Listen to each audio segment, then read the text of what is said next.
కొరియాలోనే చనిపోయి ఆయన భార్యగా ఉన్నటువంటి ఒకానొక స్త్రీ తల్లి దేవతగా లేకపోతే తల్లి దేవుడుగా పైనటువంటి యెరూషలేముగా చెప్పుకుంటూ కొరియా దేశంలో ఈ రోజు కూడా ఒక క్రొత్త సమాజాన్ని, ఒక క్రొత్త సంఘాన్ని నిర్మిస్తూ దాని పేరు క్రైస్తవ్యం అని పెడుతూ దానికి ఫౌండర్ గా ఉన్నటువంటి ఆన్ సాంగ్ హాంగ్ అనే వ్యక్తి గురించి మనం ఈరోజు తెలుసుకోబోతున్నాం. ఈ వ్యక్తిని గురించినటువంటి మరికొన్ని డీటెయిల్స్ ఈ క్లిప్పింగ్ లో ఒకసారి చూడండి.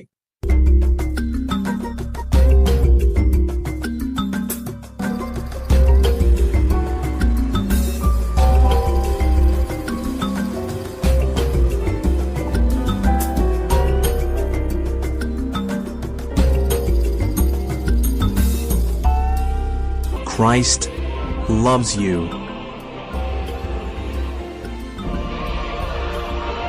He wants to give you eternal life.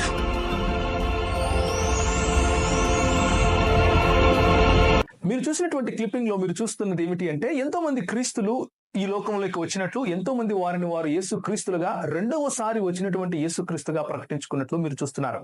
వారందరూ కూడా చెప్పేది ఒకటే, ఏమిటి అంటే మొదట బైబిల్లో నుంచి కొన్ని విషయాలను తీసుకుని వాటిని ప్రజలు ఎరుగని మర్మములలాగా వాటిని బయలుపరిచి 2000 సంవత్సరాల క్రితం నుంచి అపోస్తలులు ఏ బోధ అయితే చెబుతున్నారో దానికి భిన్నమైన క్రొత్త, మనుషులకు తెలియనటువంటి, మనుషులకు బైబిల్లో కనపడనటువంటి క్రొత్త బోధనలు తీసుకుని వచ్చి ఇవి మాకు వచ్చినటువంటి ప్రత్యేకమైనటువంటి రెవల్యూషన్ లేకపోతే ప్రత్యేకమైనటువంటి ప్రత్యక్షత అని చెబుతూ ప్రజలను వారి వైపుకు వారే క్రీస్తులుగా, అంటే వారు దేవుడు పంపించినటువంటి ఒక కొత్త క్రీస్తుగా వాళ్ళు ప్రకటించుకుంటున్నటువంటి సన్నివేశం. ఇలాంటి వాళ్ళు చెప్పుకోవటానికి చాలా మంది ఉన్నారు. ఈ రోజుకు కూడా నేనే యెహోవాను అని చెప్పుకుంటూ మెక్సికోలో ఒక వ్యక్తి తిరుగుతూ ఉంటాడు. ఆయన కూడా దేవునిగా తను తాను ప్రకటించుకున్నాడు. నేనే క్రీస్తును అని ప్రకటించుకున్నటువంటి వాళ్ళు భారతదేశంలోనూ లేకపోలేరు.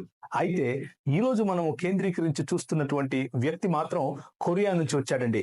ఈ వ్యక్తి చనిపోయాడు. ఈ వ్యక్తి తన పుస్తకంలో రాసిన కొన్ని మాటలను తీసుకుని ఆయన ఇచ్చినటువంటి బోధనను ఏ విధంగా ఈ రోజు మన ఆంధ్రదేశంలో కూడా, అంటే తెలుగు భాష మాట్లాడే 2 రాష్ట్రాలలో కూడా, తెలంగాణ మరియు ఆంధ్రప్రదేశ్లో ఏ విధంగా విస్తృతంగా బైబిలు చెప్పనటువంటి క్రీస్తును, బైబిలు నేర్పించినటువంటి క్రీస్తు యొక్క ప్రత్యక్షతను బైబిలులో ఉన్నట్లుగా మనకు నేర్పిస్తూ ఉన్నారో వారిని గురించి నేను మీకు చెబుతాను. అయితే ఒక విషయం మనం గుర్తుంచుకోవాలి. అదేమిటి అంటే, నేను చెప్పే విషయంలో వారితో నేను విభేదిస్తున్నాను అన్న విషయము నిజం. వారు చెప్పుతున్నటువంటి వారి విశ్వాసము మార్చుకొని నా విశ్వాసంలోకి రావాలి, నేను చెబుతున్నదే కరెక్ట్ అని నేను నమ్మినప్పటికీ వారు అలా చేయాలి అని వారిపైన ఎలాంటి ఒత్తిడి లేదు. వారు అలా చేయాలి అని వారిపైన నేను ఎలాంటి ఒత్తిడిని తీసుకుని రావటం లేదు. నేను ఈ ప్రోగ్రాం చేయటానికి ఒకే ఒక్క ఉద్దేశం ఏమిటి అంటే, సార్వత్రిక క్రైస్తవ సంఘం ప్రకటిస్తున్నటువంటి క్రీస్తు, తల్లి దేవతను ప్రకటించే ఈ క్రీస్తు వేరు వేరు అన్న విషయాన్ని మాత్రమే నేను మీకు చెబుతున్నాను. ఎవరు తప్పు, ఎవరు నిజము, ఎవరు కరెక్ట్, ఎవరు రాంగ్ అన్న విషయము బైబిల్ వెలుగులో చూసేవారు మీరే నిర్ణయించుకోగలరు. నేను చేసే పని ఏమిటి అంటే, మీ ముందు వారు చెప్పే బోధనలను తీసుకుని వచ్చి, బైబిల్లో ఉన్నటువంటి బోధనలను తీసుకుని వచ్చి నేను మీకు స్పష్టంగా చెబుతాను. మీరు నిర్ణయించండి, మీరు ఏ క్రీస్తును నమ్మాలనుకుంటున్నారో. కొరియాలో పుట్టి తను తాను క్రీస్తుగా ప్రకటించుకున్నటువంటి ఈ వ్యక్తి ఒక పుస్తకం రాశాడండి. ఆ పుస్తకం పేరు ఏమిటి అంటే, mystery of God and the springs of water of life. ఈ పుస్తకంలో ఆయన కొన్ని అభ్యంతరకరమైన స్టేట్మెంట్స్ ఇచ్చినట్లుగా మనం చూస్తాం. తను తాను క్రీస్తుగాను దేవునికి సమానుడుగాను చెప్పుకుంటున్నటువంటి ఈ వ్యక్తి కొన్ని విషయాలు, బైబిల్లో స్పష్టంగా ఉన్న విషయాలు తనకు తెలియని విధాలుగా, తనకు తెలియనట్లుగా కొన్ని ప్రకటించుకున్నట్లుగా మనం చూస్తాం. అంటే దేవుడికి తెలియనివి కూడా ఉంటాయా? దేవునికి తను గ్రంథమైనటువంటి బైబిల్లో ఉన్న విషయాలు కూడా తెలియనట్లు ఉంటాయా అన్నట్లు మరి ఒక సామాన్య క్రైస్తవునికి వచ్చే ప్రశ్నలు మీకు రాగలవు. ఒకసారి దయచేసి చూడండి. అక్టోబర్ 22, 1844లో యేసుక్రీస్తంట రెండవసారి అతి పరిశుద్ధమైన స్థలములోకి ఆయన ప్రవేశించాడంట. ఇది ఆయన రాసినటువంటి mystery of God and the springs of water of life అన్న పుస్తకంలో పేజ్ నంబర్ 61లో రాశాడు. ఆ తరువాత పేజ్ నంబర్ 105లో పాస్ ఓవర్ అన్నది అన్నిటికంటే అతి గొప్ప ఆజ్ఞగా ఆయన ప్రకటిస్తున్నాడు. మూడవదిగా, మామూలు ప్రజలు ఎవరైతే ఈ లోకంలో జీవిస్తున్నారో వారు ఇంకెవరో కాదు, ఒకప్పుడు దేవుని దగ్గర ఉన్నటువంటి ఏంజల్స్ అంట, లేకపోతే దేవదూతలంట, వారు త్రోసివేయగా పడి ఇక్కడ నిజానికి వారు చేయని తప్పుకు కూడా, అంటే సాతాను వారిని మోసపుచ్చితే వారు క్రింద పడిపోవడం కారణంగా పాపులుగా మారిపోయారు అని 337వ పేజీలో రాశారు. 465వ పేజీలో యేసుక్రీస్తు పస్కా పండుగ రోజు ప్రతిదినము వెళ్లి సమాజ మందిరంలో ప్రకటించాడు అన్నట్లుగా కూడా పేజీ నంబర్ 465లో రాశారు. ఆ తరువాత మోషే గొర్రెపిల్లను వధించి ఆ రక్తాన్ని ప్రతి ఇంటి గుమ్మానికి రాయాలి అని చెప్పినప్పుడు ఐగుప్తు దేశానికి చెందిన వాళ్ళు కూడా ఆ రక్తాన్ని రాసినట్లు, అందులో కొంతమంది వారు కూడా రక్షణ పొందినట్లు ఈ క్రీస్తు ప్రకటించాడు. మొదటగా మనం చూసుకోబోతున్నది ఏమిటంటే హెబ్రీయులకు రాసిన పత్రిక 9వ అధ్యాయం 12వ వచనం. నేను చదువుతాను, ఒకసారి వినండి. హెబ్రీయులకు రాసిన పత్రిక 9వ అధ్యాయం 12వ వచనం. మేకల యొక్కయు కోడెల యొక్కయు రక్తముతో కాక తన స్వరక్తముతో ఒక్కసారే పరిశుద్ధ స్థలములో ప్రవేశించెను అని యేసుక్రీస్తు చేసినటువంటి, నిజమైన యేసుక్రీస్తు చేసినటువంటి ఈ బలి గురించి దేవుని వాక్యం చాలా స్పష్టంగా చెబుతా ఉంది. ఆయన అర్పించినటువంటి తన స్వంత జీవితము, ఆయన అర్పించినటువంటి తన స్వంత శరీరము, ఆయన అర్పించినటువంటి తన స్వంత రక్తము గొర్రెల యొక్క, మేకల యొక్క, లేక కోడెల యొక్క రక్తంగా కాకుండా ప్రతి సంవత్సరము వెళ్ళవలసిన అవసరం లేకుండా మొత్తము జనాంగములకు, మనుషుల కొరకు ఒకే ఒక్కసారి యేసు ప్రభువు పరిశుద్ధ స్థలములోకి ప్రవేశించాడు అని బైబిల్ చెబుతూ ఉంటే, ఆన్ సాంగ్ హాంగ్ గారు మాత్రం ఏం చెప్తున్నారు అంటే యేసుక్రీస్తు మళ్ళీ ఒకసారి ఆ పరిశుద్ధ స్థలంలోకి ప్రవేశించారంట. బైబిల్ స్పష్టంగా ఒకసారి ఆయన ప్రవేశిస్తారు అని చెబుతూ ఉంటే ఈయన రెండవసారి ప్రవేశించాడు అని చెబుతున్నాడు అంటే ఆయనకు మరి ఫ్యాక్ట్స్ తెలియవేమో అని మనకు అనిపించాలి. నిజ క్రైస్తవులకు తప్పకుండా అనిపించి తీరుతుంది. రెండవ మాట, మత్తయి సువార్త 22వ అధ్యాయం 37-38 వచనాలు గనుక మనం చూస్తే యేసు ప్రభు వారు అతి ప్రాముఖ్యమైన, అతి మొదటి, లేకపోతే అన్నిటికంటే ప్రాముఖ్యమైన మొదటి ఆజ్ఞ గురించి ఆయన చెబుతూ ఏమంటున్నారు అంటే ఒకసారి చూడండి. అందుకు ఆయన, నీ పూర్ణ హృదయముతోనూ, నీ పూర్ణాత్మతోనూ, పూర్ణ మనసుతోనూ నీ దేవుడైన ప్రభువును ప్రేమింపవలెను. ఇది ముఖ్యమైనదియు మొదటియునైన ఆజ్ఞ అంటూ 38వ వచనంలో యేసు ప్రభు వారు, అంటే నిజమైన క్రీస్తు ఏది నిజమైన ఆజ్ఞ, ఏది మొదటి ఆజ్ఞ, ఏది అతి ప్రాముఖ్యమైన ఆజ్ఞ అని చెబుతూ ఉంటే, మరి తిరిగి వచ్చినటువంటి క్రీస్తు మాత్రం, రెండవసారి వచ్చినటువంటి క్రీస్తు మాత్రం ఏమంటున్నాడు అంటే పస్కా బలి ఏదైతే ఉందో పస్కా దినాన్ని ఆచరించటం అతి ప్రాముఖ్యమైనటువంటి ఆజ్ఞ అంటున్నాడు. మరి నిజానికి ఆయన రెండవసారి వచ్చిన క్రీస్తు నిజమైన యేసు క్రీస్తును పోలినవాడు అయితే తప్పకుండా ఆయన చెప్పిన మాటలలో నుంచే తీసుకుని చెబుతాడు. కానీ ఆయన చెప్పిన మాటలను దాటివేసి ఇంకొక మాట చెప్పడు కదా. మూడవ విషయం, పైనుంచి తోసివేయబడినటువంటి దేవదూతలు ఎవరైతే ఉన్నారో వారే మనుషులుగాను, లేకపోతే వారు చేయని తప్పుకు కూడా దేవుడు వారిని త్వరపడి శిక్షించాడు అన్నట్లుగా ఆయన రాసినటువంటి మాటకు స్పష్టంగా నేను ఇంకొక లేఖనం ఎత్తి చూపించవలసిన అవసరం కూడా లేదు. ఎందుకంటే దేవుని వాక్యం స్పష్టంగా ఏం చెబుతోంది అంటే ఎవరైతే దేవుని మాటకు అవిధేయత చూపించారో అలాంటి వారిని మాత్రమే దేవుడు అక్కడి నుంచి తరిమివేశాడు. కానీ ఆయన యథార్థవంతుడు, ఆయనలో ఏ అన్యాయము లేదు అని ద్వితీయోపదేశకాండము 32వ అధ్యాయము మనకు స్పష్టంగా చెబుతా ఉంది. చూడండి, 32వ అధ్యాయం 4, 5, 6 వచనాలు గనక చూస్తే, ఆయన ఆశ్రయదుర్గముగా ఉన్నాడు, ఆయన కార్యము సంపూర్ణము, ఆయన చర్యలన్నీ న్యాయములు అంటున్నాడు. అన్యాయముగా తీర్పు తీర్చడానికి యెహోవా దేవుడు అన్యాయస్తుడు కాదు, ఆయన చర్యలన్నీ న్యాయములై ఉన్నవి.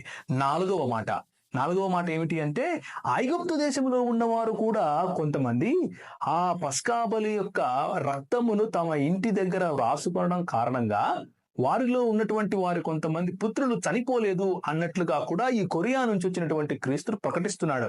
అది నిజమా? దేవుని వాక్యంలో నుంచి చూద్దాం. నిర్గమాకాండము 12వ అధ్యాయము 30వ వచనం.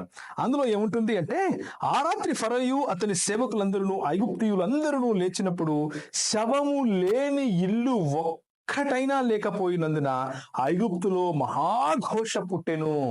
అంటే ప్రతి ఇల్లు ఐగుప్తులో ఏదైతే ఉందో, ప్రతి ఇల్లు ఐగుప్తులో ప్రతి ఇల్లు అని ఉంది. ఐగుప్తుకు చెందిన ప్రతి ఇంటిలోనూ శవం వచ్చింది అంటే ఏ ఇంటినైనా దేవుడు విడిచిపెట్టాడు అని అర్థమా? కాదు. ఈ చిన్న ఇన్ఫర్మేషన్ కూడా తెలియని వాడు క్రీస్తుగా ఇటర్నల్ గా అంటే నిత్యత్వములో ఉన్నవాడుగా ఎలా చెప్పుకోగలడు? కాబట్టి నిజమైన క్రైస్తవులు నిజమైన క్రీస్తును వెంబడించేవారు ఇలాంటి వాటికి నిజానికి తల ఒగ్గటానికి వీలు లేదు అని నా అభిప్రాయం. ఆఖరి మాట, యేసు ప్రభువు ప్రతి దినము పస్కా పండుగ దినములలో ప్రతి దినము వెళ్లి దేవాలయంలో ప్రకటించేవాడు అని చెబుతున్నటువంటి ఈ క్రీస్తు ఎక్కడ? యేసు ప్రభువు చెప్పినటువంటి తన లేఖనాలలో ఉన్నటువంటి ఈ మాట చూడండి. యోహాను సువార్త 7వ అధ్యాయం 14వ వచనం చూస్తే, సగము పండుగ అయినప్పుడు యేసు దేవాలయంలోనికి వెళ్లి బోధించుచుండెను. సగం పండుగ తర్వాత వెళ్ళాడు ఆయన, ప్రతిదినము వెళ్ళలేదు.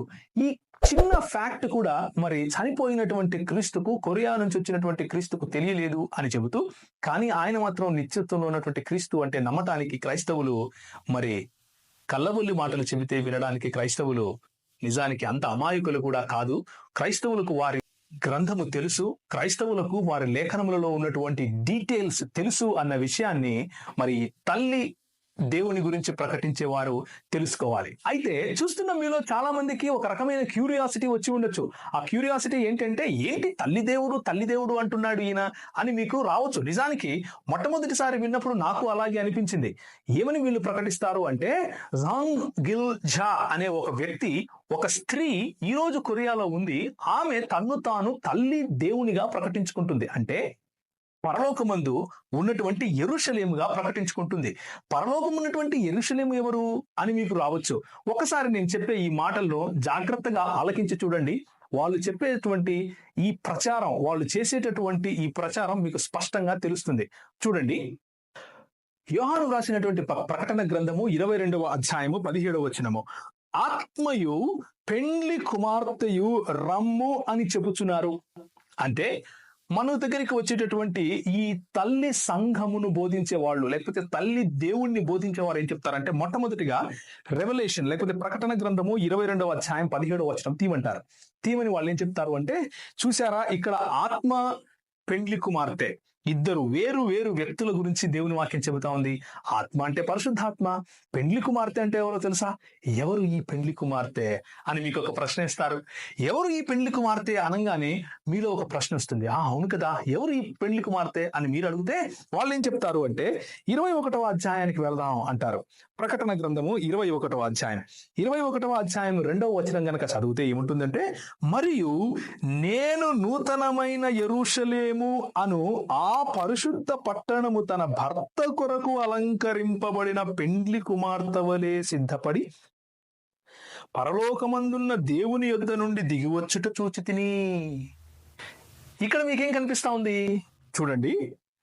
నూతన యెరూషలేము అను పరిశుద్ధ పట్టణము తన భర్త కొరకు అలంకరించబడి పెండ్లి కుమార్తె వలె సిద్ధపడి వస్తా ఉంది.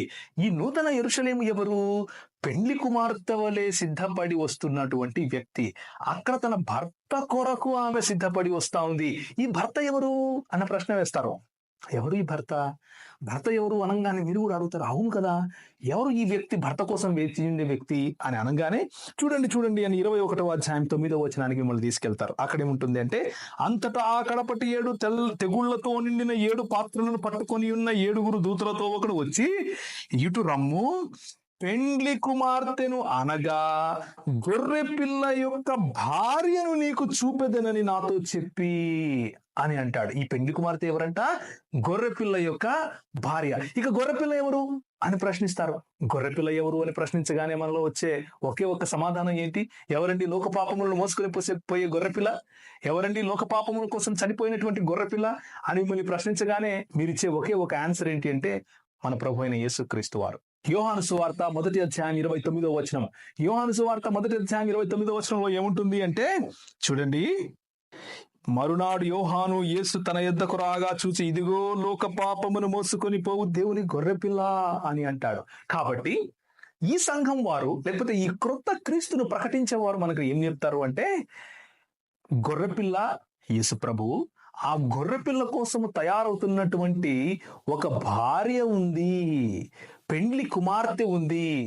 ఆ పెండ్లి కుమార్తె ఎవరో తెలుసా? ఆ పెండ్లి కుమార్తె ఎవరు అంటే ఇప్పుడు చూడండి అని చెప్పి గలతీయులకు రాసిన పత్రిక 4వ అధ్యాయానికి మిమ్మల్ని తీసుకెళ్తారు.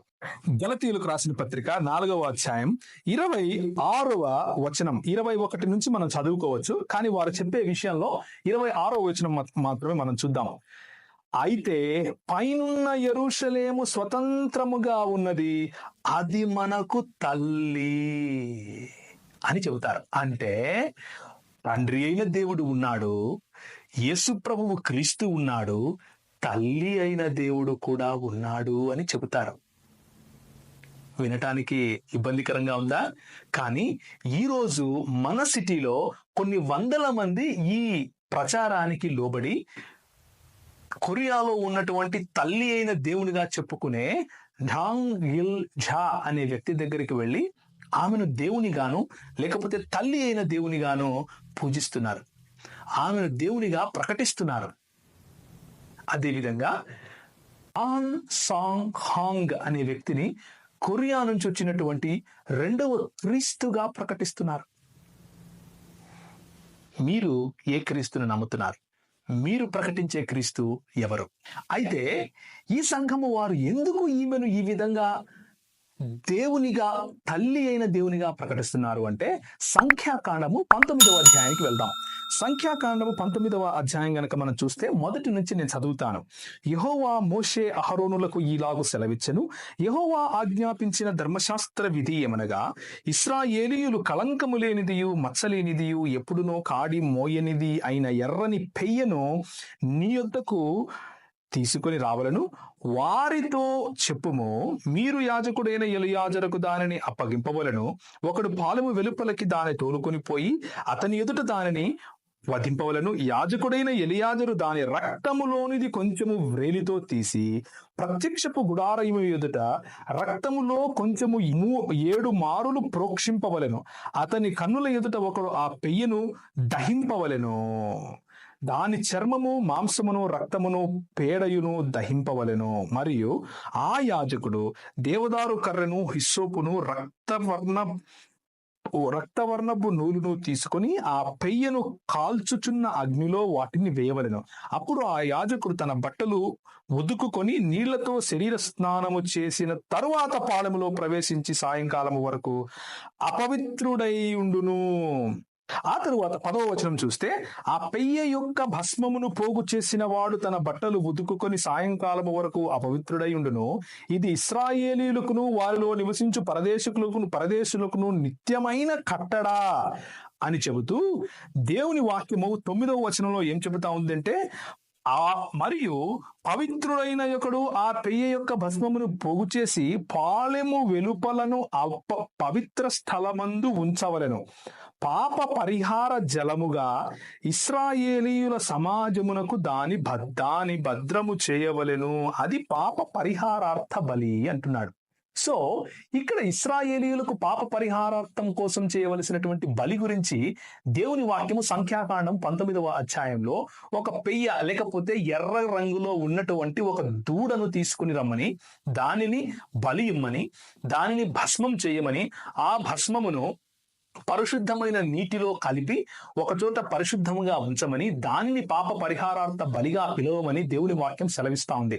కాబట్టి ఈ సంఘం వాళ్ళు కొరియా నుంచి వచ్చినటువంటి క్రీస్తును ప్రకటించే వాళ్ళు ఏం చేస్తారు అంటే, ఇప్పుడున్నటువంటి తల్లి అయిన దేవుడు ఇంకెవరో కాదు ఈ పెయ్య, ఇప్పుడున్నటువంటి తల్లి అయిన దేవుడు ఇంకెవరో కాదు, ఎవరైతే పాప పరిహారార్థ బలిగా తన్ను తాను సమర్పించుకునబోతూ ఉందో ఆ తల్లి అయినటువంటి దేవుడు అని చెప్పేటటువంటి సంఘం ఇది.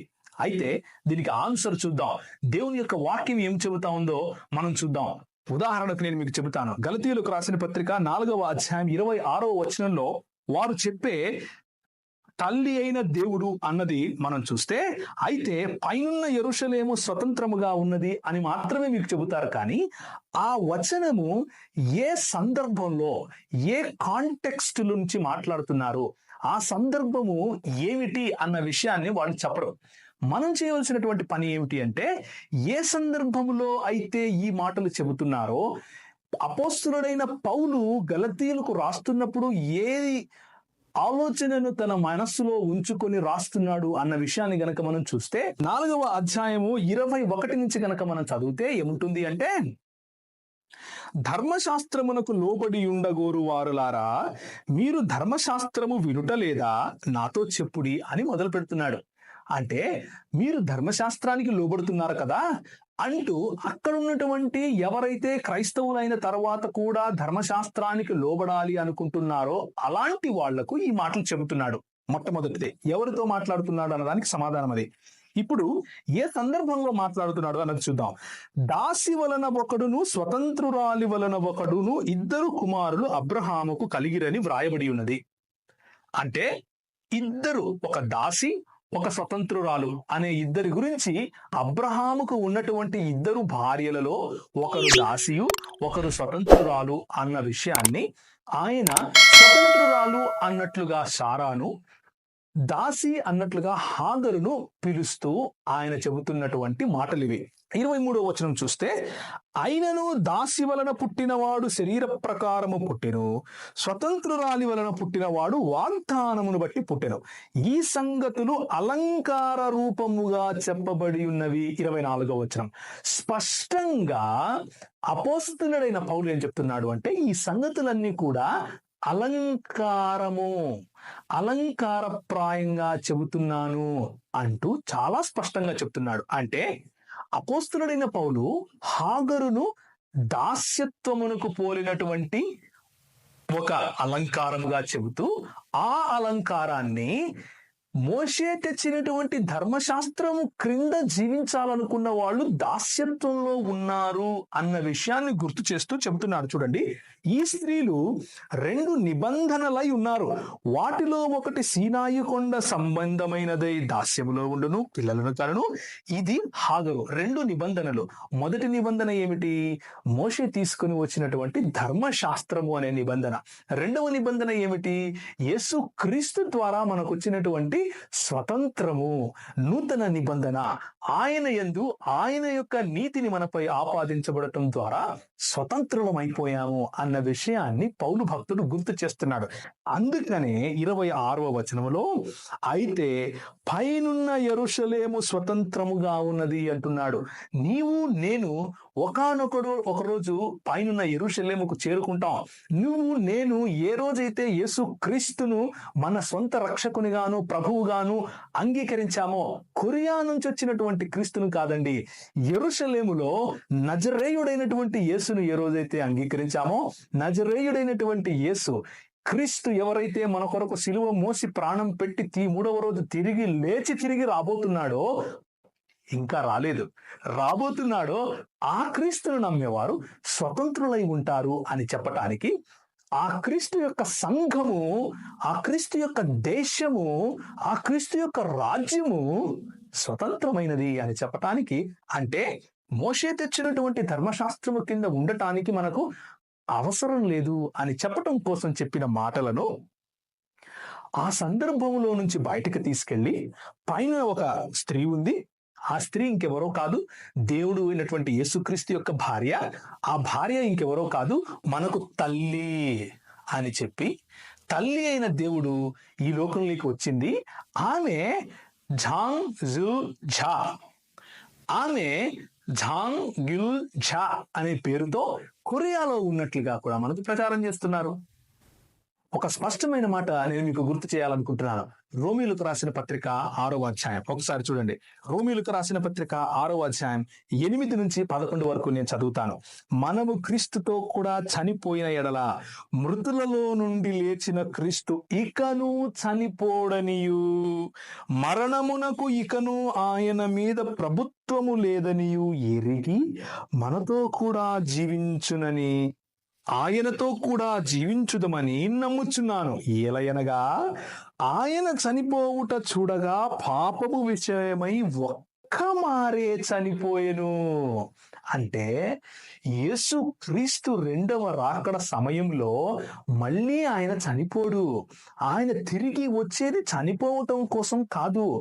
ఒకసారి ఆయన చనిపోయాడు. చనిపోయి మరణమాన్ని ముల్లెక్కడా అని ప్రశ్నించాడు. ఆయన మరణాన్ని గెలిచి లేచాడు. ఆయనను నమ్మిన నువ్వు నేను మరణము ఇక మన పైన రాజ్యం ఏలదు అని ప్రపంచానికి చాటి చెబుతూ ఉంటే, ఇంకొక క్రీస్తు అంట ఈ లోకంలోకి వచ్చాడంట. ఆయన చనిపోయి ఆయనకున్నటువంటి సమాధి మనకు కనిపిస్తూ ఉంది. ఆ సమాధిని ప్రతి ఏడు వెళ్ళి ప్రజలు చూస్తూ ఉన్నారు.